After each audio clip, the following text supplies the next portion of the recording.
అందరికీ నమస్కారం.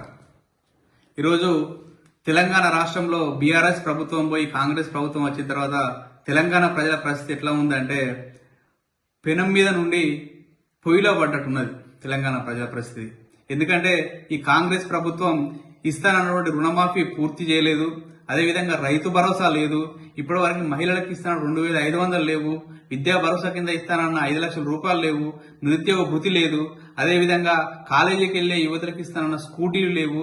ఆడబిడ్డ పెళ్లి అయితే ఇస్తానన్న 1,00,000 రూపాయలతో పాటు ఇస్తానన్న తులం బంగారం లేదు. ప్రమాదవశాత్తు గీతా కార్మికులు చనిపోతే ఆ ఎక్స్గ్రేషన్ 5 లక్షల నుంచి 10 లక్షలు పెంచుతానన్నారు, అది లేదు. ఇలా చెప్పుకుంటూ పోతే వారు ఇచ్చినటువంటి 420 హామీలు ఏ ఒక్కటి కూడా అమలు చేయకుండా ఈరోజు తెలంగాణ ప్రజలని పెనం మీద నుండి పొయ్యిలో పడేసినట్టు ఈ యొక్క తెలంగాణ ప్రజల పరిస్థితి ఉంది. ఇంకొక విధంగా ముఖ్యంగా విషయం ఏంటంటే ఈరోజు ఎల్ఆర్ఎస్ స్కీమ్ గురించి మాట్లాడుకోవాలి మనం. ఈ ఎల్ఆర్ఎస్ స్కీమ్ అంటే ల్యాండ్ రెగ్యులరైజేషన్ స్కీమ్. ఈ యొక్క స్కీమ్ కింద ఆనాటి టిఆర్ఎస్ ప్రభుత్వం ఏదైతే బీఆర్ఎస్ ప్రభుత్వం ఆ రోజు వారు చెప్పింది ఏంటంటే 1000 రూపాయలు కట్టిన తర్వాత మళ్ళీ ఎల్ఆర్ఎస్ స్కీమ్ అనేది ల్యాండ్ రెగ్యులైజ్ చేస్తామని చెప్పేసి వాళ్ళు ప్రజల దగ్గర నుండి 1000 రూపాయల చొప్పున కొన్ని వేల కోట్లు వసూలు చేయడం జరిగింది.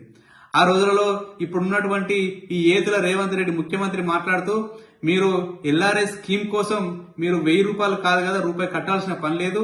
మేము కాంగ్రెస్ ప్రభుత్వం ఏర్పడిన తర్వాత రూపాయి తీసుకోకుండా మీ యొక్క భూములన్నింటినీ రెగ్యులరైజ్ చేస్తామని చెప్పడం జరిగింది. కానీ ఈ రోజు ఈ ప్రభుత్వం ఎల్ఆర్ఎస్ ఛార్జీల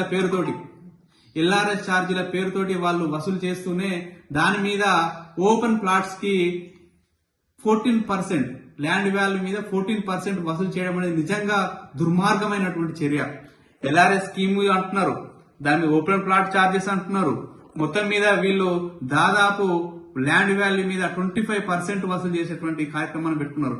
అంటే ఒక కరీంనగర్ రూరల్ లో ఒక వ్యక్తికి 2 గుంటల భూమి ఉంటే ఈ రోజు ఎల్ఆర్ఎస్ ఛార్జెస్ కింద 18,394 రూపాయలు వసూలు చేస్తూ, అదేవిధంగా ఓపెన్ ప్లాట్ మీద 14% అంటే దాదాపు 58,000 రూపాయలు మొత్తానికి వీళ్ళు ఒక 76,000-77,000 రూపాయలు వసూలు చేసేటువంటి కార్యక్రమాన్ని పెట్టుకున్నది ఈ గవర్నమెంట్.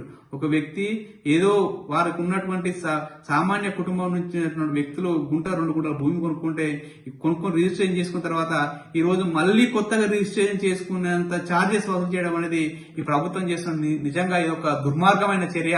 ఈ యొక్క ఎల్ఆర్ఎస్ స్కీమ్ కింద వాళ్ళు వసూలు చేసే ఓపెన్ ప్లేస్ ఛార్జెస్ ఏవైతే ఉన్నాయో వాటిని తొలగించి వాళ్ళు ఎల్ఆర్ఎస్ ఛార్జెస్ వసూలు చేసి వారు ఇస్తున్న 25% ఆ ఎల్ఆర్ఎస్ ఛార్జెస్ మీదనే కలెక్ట్ చేయాలని చెప్పేసి ఇస్తున్నటువంటి డిస్కౌంట్ ఏదైతే 25% డిస్కౌంట్ ఏదైతుందో ఆ ఎల్ఆర్ఎస్ ఛార్జెస్ మీద డిస్కౌంట్ ఇస్తూ ఆ మొత్తాన్ని మాత్రమే వాళ్ళు కలెక్ట్ చేయాలని చెప్పేసి సందర్భంగా మేము డిమాండ్ చేస్తా ఉన్నాం.